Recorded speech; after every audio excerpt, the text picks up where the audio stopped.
So our very first section really is, did you know?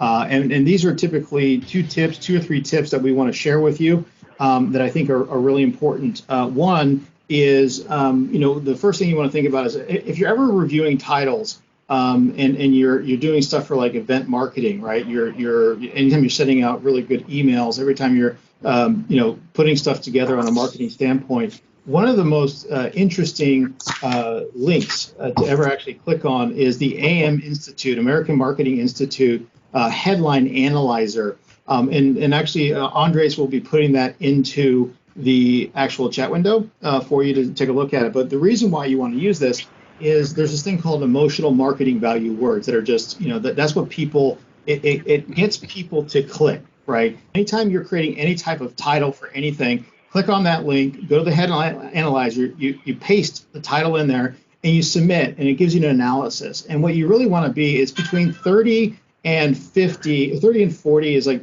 real, like a copywriter, but you want to be in the 50 to 70, and these are specific words that are going to get people to actually pay attention to what you're actually doing.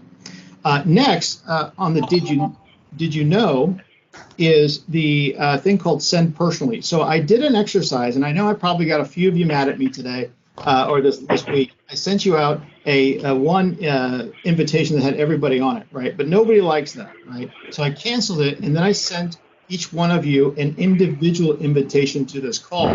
I wondered, how did I do that? Well, this software is unbelievable.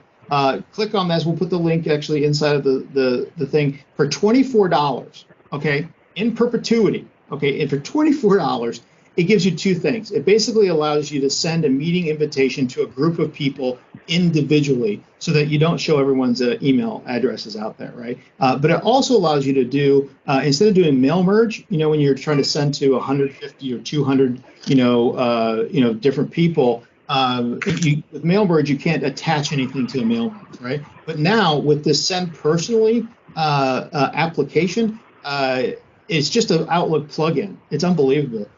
You can actually then just actually out of your Outlook, you can do it to your groups, and every person will get an individual email. So you no longer use the MailChimp, which a lot of times causes consternation, right? With or people see the download pictures and they know right away. So I don't have any financial interest in any one of these, just to make sure that was clear. But what I can tell you is that these are just two really awesome titles. So that.